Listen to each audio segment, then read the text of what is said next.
only way. And you're hearing a lot more about mindfulness. You're hearing a lot more about emotional attunement and emotional regulation, emotional intelligence, things that have typically been in the therapeutic realm. All of that, what I see is starting to come into the workplace, and it informs more empathetic leaders. Because I have a contention, we're moving from knowledge workers to what I'm calling empathy workers. If you think of AI, the two logics AI can't figure out is the logic of emotion and the logic of relationship. Those are naturally or uniquely human. And those come a lot from the heart thinking and the gut thinking. Totally different than the head thinking. The Digital Transformist is a podcast produced by Caxi, a software and AI consulting firm helping companies play offense with technology. Hi, and welcome to the podcast. I'm Mike LaVista. I'm the CEO of Caxi, and we work with companies to figure out where they can win with strategy about software and AI implementation. Obviously, a hot topic. Lots of people are struggling. We've talked a little bit on the podcast about how MIT study that most AI projects are failing, and usually it's around strategy. So those are things that we like to talk about. I'm here with William Crossan, who's the founder of Campfire Culture.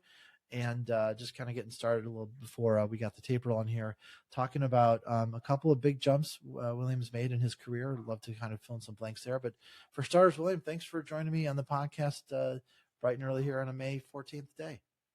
Yeah, thanks for having me, Mike. So let's fill in the blanks. So your journey took you from, I'm sure other things too, but Air Force to Fortune 100 to starting a leadership company that has a lot to do with the wilderness. Three things that may not necessarily go together, but they do. So tell us about your journey and how we got to here. Yeah, my life has been a global journey. It's interesting, disparate pieces coming together to at some point make sense. So I think even backing up before that, I was born in El Paso, Texas, to an Army aviator, which immediately we moved to Germany and exposed me to different culture. Then we moved to Virginia, Newport News, and then moved to Texas by the time I was 6. Parents got divorced, moved to Delaware. So what I experienced there was a lot of different ways of being. And I think early on that exposed me to the human experience outside of the typical tribal box of culture. Oftentimes we don't recognize how much our environment shapes our experience and the lens of which we view reality. And it's interesting to me that I was early on exposed to many different ways of being, which I believe broke me out of the box of tribal thinking. So after graduating high school, long line of military history, I've got 300 years of military history in my family, going back to the Revolutionary War. His tombstone's right outside of Philadelphia. So it was interesting. I took my son there and introduced him to the background of our story. So being the firstborn and the third, it was an obvious choice to join the service. I went in the Air Force. My dad was in the Army, but encouraged me. The Air Force was a good branch for me. Amongst military guys, Air Force guys get made fun of because it tends to be like the golf club service. But I'm a deep thinker, and so I believe the Air Force was an appropriate place for me. Spent 4 years there, had a good time, kind of all over Italy, Oklahoma, deployed a lot. We were involved in the Bosnian campaign and then Desert Shield, and knew that I eventually wanted to go to college. So I got out of the military, went to University of Texas. I got a double major in history and philosophy. And then I started a hot tub rental business. So I had an entrepreneurial streak. I have an anti-authority streak.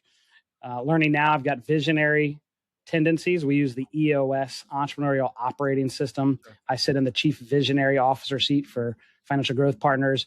I did not know that I had visionary components, but visionaries tend to be a little anti-authority and outside the box. So entrepreneurship was deep in my bones early on. And as I was doing the hot tub rental business, I recognized I could not scale it to where I wanted it to be. And so that led me into financial services. Financial services was interesting to me. I met a great leader. A lot of financial services to me is about great leadership. There's a strong culture of mentorship in most successful financial firms. So that led me into a career of financial services. Had a great run. I built the #1 organization for a Fortune 100 company nationally, and found that at the time of kind of reaching the mountaintop, that the culture around me had shifted, the corporate culture had shifted. And so I was no longer in alignment with their values. That had me then start a culture company to do consulting. What I saw was that culture drives structure, which drives results. And so for me, the focus has been on how do I bring the soul into structure in order to create outcomes that are meaningful. So it's not just about outcomes, it's about meaningful outcomes. That then got me introduced to a turnaround opportunity back in financial services to take over a firm where the CEO had been behaving in ways that had created a negative culture, which led to negative results, which caused him to take a parachute to leave and left infrastructure behind that needed to be guided and led. So myself and my business partner, Matthew Vahue, took over a non-profitable financial services company. We had 4 years to get it profitable. We did it in about 2.5 years. And so now I'm part of the financial growth partners in the chief visionary seat with my partner, who's the integrator. And that together with EOS, that's called Rocket Fuel. And that's gotten me here today professionally. Yeah. I really love the idea of starting with culture. I've tried to do that, and we run EOS as well. So some of those terms and ideas, I'm also the visionary, and I feel like visionaries need the rest of that team to keep them down to earth and actually get stuff done. But without the visionary, you don't know where you're going. What I like about the culture piece is, for me at least, I think culture is a lot about like what are the standards of the organization, like what do we hold ourselves to, what are we trying to accomplish, all that kind of stuff. And if that, you're nodding, it looks like, and if that sounds right. Like what for you, like what's the light bulb moment of your path through all those different experiences where you're like, actually, culture is where I hang my hat. Why did you end up there? Like what happened? Yeah, there's not a single light bulb. There's a daily light bulb. Okay. And to me, the underlying theme of all those light bulbs is everything is spiritual. We are born, we live, we die. And if you study the arc of human life, at the end of life, we tend to ask the same sort of questions. We tend to have the same type of regrets. We wish we had spent more time with those we love doing things we love. So if you boil it down, spiritual mystics have talked about forever, love is the whole point. So when we move into business and we disconnect the head and the heart, oftentimes we're serving the head. And at some point we recognize, man, my heart's not in this anymore. And what I have found is if we start with the heart and then go into the head, we create businesses that create purpose and meaning.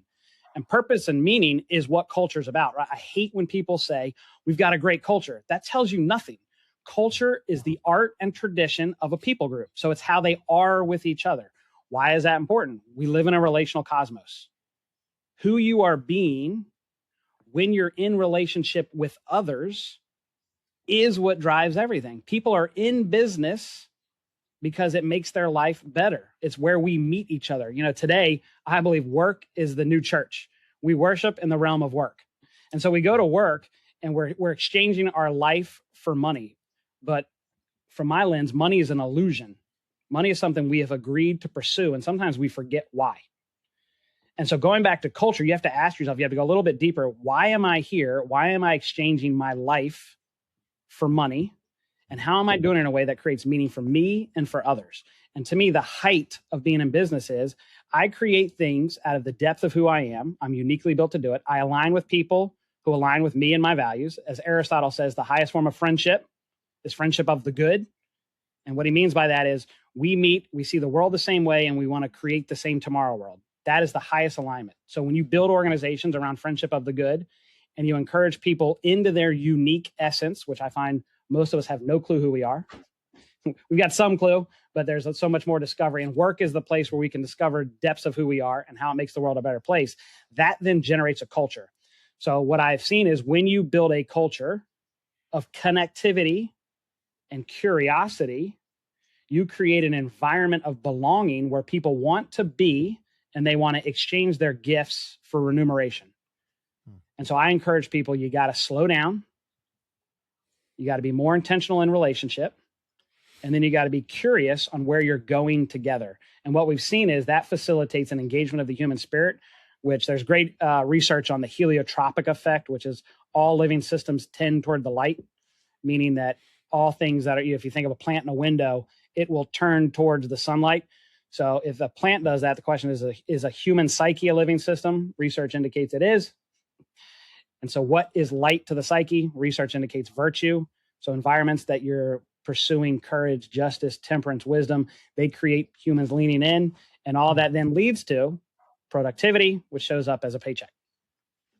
It's really interesting. I'm curious for you, having worked with a number of different organizations doing this kind of work. I think as you were talking, I was thinking about there's this Dostoevsky quote about all happy families are the same and all unhappy families are unhappy in different ways. And I wonder, as you look at leaders who are leading all head and no heart, is the disconnect that they don't know, or is the disconnect a choice? Is it a mix? Like when you see like a hesitation or an inability to get there, what have you found are the most common stumbling blocks? Yeah, I think it's some of the new, AI is really exciting because it's pointing out the difference between thinking, between knowledge, wisdom, between cognition. As we look at neural networks, how do neural networks work? How does the neural network work in the human physiology? And so think of the idea that you've got a neural network in the head, you've got a neural network in your heart, you've got one in your gut, and all of those are operating in different ways. Oftentimes we think of the gut as intuitive cognition. We think of the heart as feeling cognition. We think of the head as thinking cognition. When you combine those, now all of a sudden the awareness, the consciousness is getting lots of input that sometimes are contradictory, but in between them create a wisdom decision point. So in the West, what I've seen is specifically men have been taught to disconnect from the neural network in your heart, right? If you sit with a leader, specifically a Western business leader, we've been taught coming out of, the 80s and the 90s, you got to crush your feelings, you got to focus on productivity, you got to push forward. And oftentimes it's not slowing down to ask why. And when you start talking about words like love, that engages something that traditionally we've made other than masculine. There's no love in the workplace. There's no love in productivity. There's no love in money. And so that person is now shutting down the neural network of their heart. And we can see this scientifically. The information is not communicating to their awareness, to their consciousness.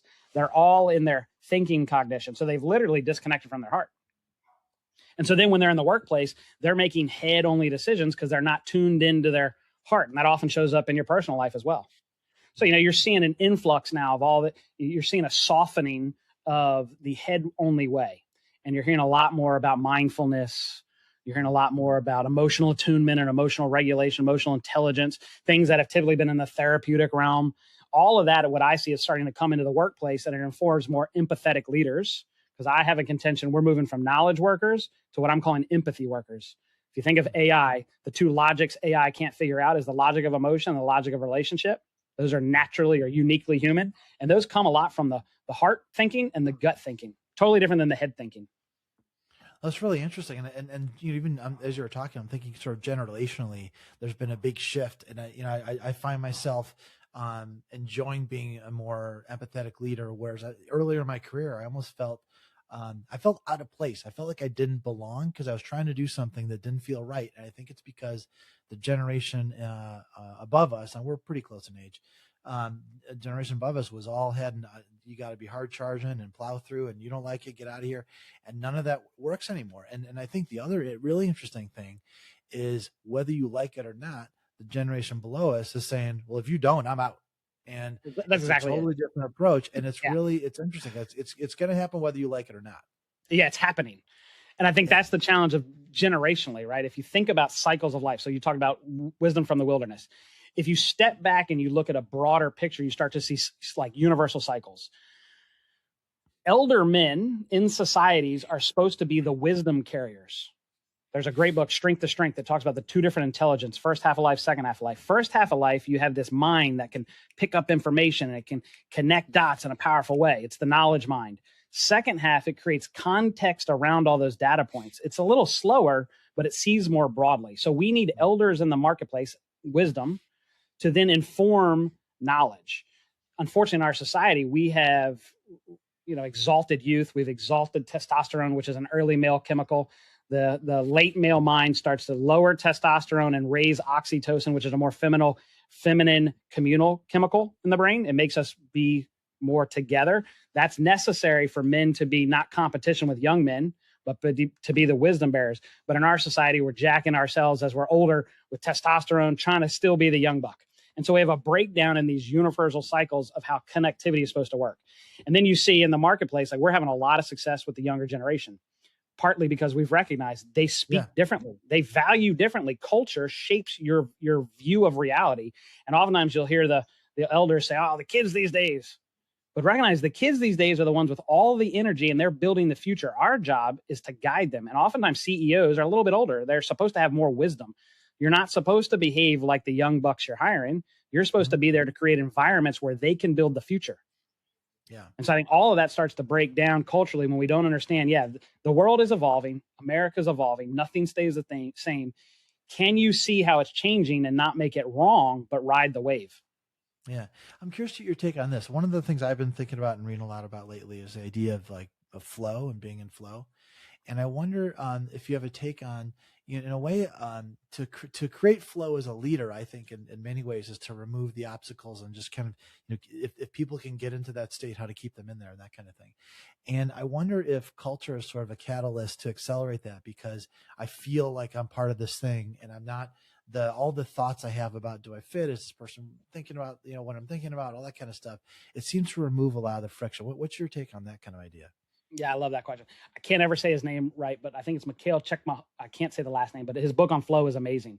And part of a flow experience is where you transcend the small s self. So it's you in action, but you're no longer self-focused, and you're in a high performance environment where there's real consequences to behavior. You're working with others, and somehow you move into a one experience, a unity experience with others. And so if you think about, where does that come from? Well, one, there has to be time with others to know them deeply, to be in practice of you two looking to, or 2, 4, 5, however many, accomplishing a single goal. So there has to be, again, you got to go back to that idea that we've got to come together and align on friendship of the good. What's the future goal that we really want to go to, that everyone is equally bought into? Like when we hire people, we're selling our vision. This is the world we're building. Why does it matter to you? Because that's our unitary focus. We're going there. We want you to come with us. If they are just here for a paycheck, we're not going to reach flow, because they're not as focused on that goal as we are. But if they are, and we invite in their unique way. So some of the research shows that when you're using your unique gifts, we're a big strengths-based development firm. We do a lot of work with people to help them identify and use their strengths. If they know their unique strengths, now all of a sudden they're starting to move into a way that's more natural. What I've experienced is, if you get people in their natural gifts aligned with others in their natural gifts, all working to reach this future point, you are facilitating flow, and people feel the connectivity and they feel like they matter. So to me, that's the equation to drive flow. So if you're listening to this and you're a leader that thinks these are really interesting ideas, but you're not there yet, and maybe you're not even close, do you typically start with the strategy of, well, figure out where we're going first? Or do you like to, hey, just try something to connect with people? What's your advice to get started down a path? Yeah, to me, the step towards the path is, what world are you building? I like the EOS VTO, Vision Traction Organizer. It's an exercise. I highly recommend using an EOS implementer. Matt Vahue, my partner, is an excellent implementer, commercial for him. But having somebody walk you through, don't be an autodidact. Oftentimes, strong leaders want to do everything themselves. I'm a big believer in relationship trumps solo work. So if you want to implement EOS, get in a relationship so someone can create a feedback to help you figure out what's your VTO and make it tangible and real. So now you've got a future state. And then the next step as a leader, to me, is always the inner work. Inner work leads to outer results. So the more time you prioritize exploring who you are and how you show up best with yourself and with others, that is going to empower your ability to work with others. So to me, it's just, how am I each day prioritizing inner work? And that can look a million different ways. It's funny, as you're saying that, I'm thinking to myself, the advice I give a lot of leaders, if they ask and they're open to it, is, I waited too long to get advice from anybody, because that autodidact path is so attractive to me, and I love figuring out everything by myself. And you're there just breaking rocks on your own, not realizing that some of the answers are out there. Many of the answers are out there. The guidance, the direction is out there if you're just open to it. And I think maybe it's getting back to that early career testosterone, first half of life, second half. I didn't want to listen to anything anyone had to say about anything for a long time. And it cost me a decade easily. And I look back on that, and I'm like, am I an idiot, or is that the human condition, the male condition? I don't know. And maybe your take is, maybe that's a Western thing. What do you think about that early career man? I think you're dead on. And I think it's both.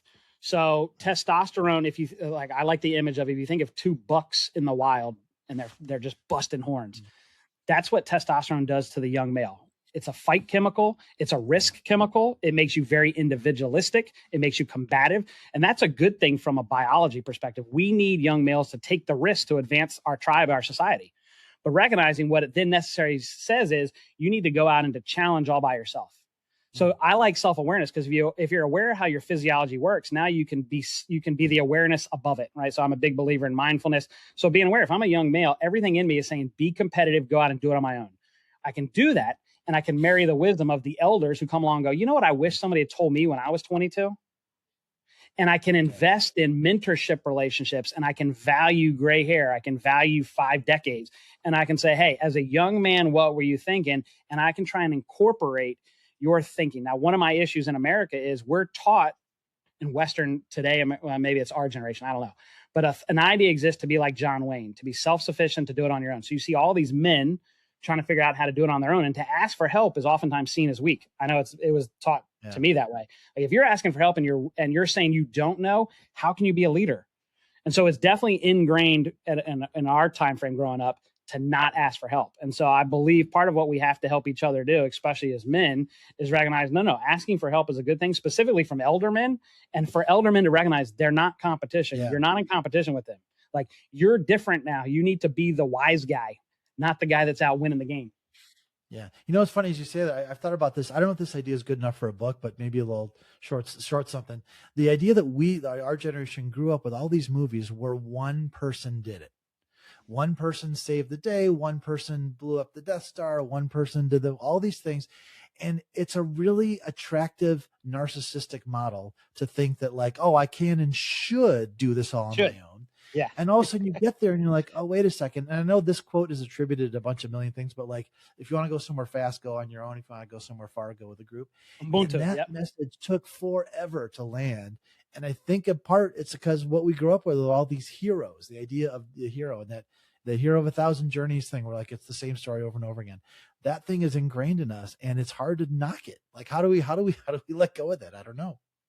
Well, it's interesting. Research shows that the Western psyche, if you put them on a scale, the Western psyche is the most individualistic of any psyche on the planet. And the next close, if you get to Western Europe, they're over there. They're on our side of the equation, but they're much more centrist. And then you get to, countries over in Asia, they're much more communal. And here's how that plays out. When we look into the world, we literally experience 2 different realities. So like, if you take a typical American and you take a typical Japanese person, you put them in front of a fish tank. And you pull the fish tank away, you say, what do you remember? The American person is going to remember the bright colored fish swimming in the front of the fish tank. The Japanese person is going to remember the seaweed and all of the things behind it. So we are trained, as you just said, in our movies, we're taught what to value. Our culture tells our brain what to pay attention to. That's called salience. Our culture tells us, here's how to be a human and here's what to pay attention to. And it's much more egoic and individual. So yes, we know through studies, and most psychological studies have been on the Western psyche. And so we were learning all these things that were true universally. And now we've come to figure out, no, that's only true in the Western world. In the Eastern world, totally different. They have a much more, you can think of it as dharma. They think about role, right? Well, who are you? A son? Are you a father? Are you a worker? And they define their identity based on the group identity. And so that's totally different. So yeah. And you see right now, as America's declining, it's happening. And you see this rise of other cultures. Think of China, the rise of the Asian culture. Now what that means is we're going to have to figure out them. They're going to have to figure out us more. And we're going to build a different collective culture where there's an integration of individual ego, which isn't a bad thing, right? To accomplish things, to take responsibility, to push forward, and communal. As we blend those two, to me, that's also what's happening generationally. Well, it's funny because what I was going to ask you is there a best of both worlds? Because I think what you get out of the American and the Western psyche, that's where all the innovation and all the really unique stuff comes from. Not all, but a lot of the best music comes from the US. All the big innovation in technologies, like a lot of the stuff happens here. And so if there's a way to blend, and maybe that's what's happening out of necessity, the blending, is that what's happening, you think, globally right now? That's what I think is happening. That's what I see. Yeah. Yeah. We're having to integrate, and there's an evolution. It's a more connected, the globe has gotten smaller. Technology is having us work together more. America's dominance is coming down, right? A rise of a global culture. Power structures, institutions are kind of coming down. Individuals are being exalted, right? If you're in China with technology, it's hard to have a power structure lay on top of you today with all of the technology advances. So what I see is that's empowering the individual. But as we empower the individual, it's also causing the individual to ask, what I'm a human. I'm no longer a tribal mentality. I'm no longer just an American. I'm no longer just a Chinese person. I'm a human and they're human. How do we do this thing together? So to me, that's that blend of they're getting a little bit of the individual, we're getting a little bit of the communal, and we're becoming a different global community. Yeah. And there's no, and like we've talked about, there's no getting around it because we're all connected instantly online. There's almost no difference between, anywhere in the world at this point, that kind of thing. Yeah. So I'm curious to kind of give you a chance for a final thought here. You're working on a book that we talked about before you started. anyone listening is like, this guy's got a lot of really interesting, wild ideas from all over the place. I'm curious about it. How much of this makes, because I know you said is more of a financial services in the modern era kind of thing. How much of this that we've talked about so far ties into that, and how's that book going? Yeah, the book's going great. It's a lot of fun to bring together and synthesize, as you said, a lot of different ideas. And what I've seen is we're titling a philosophical treatise for the practice of financial services in modern America. So I've been in financial services for a few decades. What I've seen is it's a platform that you can be what I call a practicing stoic. It's a tough industry to be in. Oftentimes there's a lot of character development opportunities. It's also necessarily relational, which makes you one of our core values, independent and collective. You have to focus on your individual actions, but you have to be really communal minded. You have to be other minded. So that's that blend you're talking about. So I'm using it to help create people who are focused on arete, Greek concept of excellence or virtue, practicing being good for the world around you, and agape, a divine love, going out into the world and facilitating an advocacy experience. And every day in our firm, we're practicing helping people go be that way in the community. And what we're seeing is it's delivering a lot of recruiting, retention, and productivity. So I'm really excited to get that information synthesized in a way, because I do believe it's applicable in other industries. I believe it empowers, again, the individual in a company. How can you build a company? If you're a CEO, how do you build a culture that invites in the human experience and doesn't require you to manage people, but enables you to set them free so that they can be at their best, and that ultimately you're building an organization that can thrive? William Crossan, it has been a pleasure and fun talking to you about a lot of different topics today. Looking forward to the book, and anyone who wants to get in touch with you, I imagine campfireculture.com is the best way. That's the best way. Okay. Well, good luck with the book. Love to make sure I know when it comes out. Be happy to endorse it, promote it online, and pleasure meeting you here today online. Thanks, Mike. Appreciate it. Thanks for watching another episode of The Digital Transformist. I don't know if you're a like person or a comment person or a subscribe person, but do one of those to get more content just like this.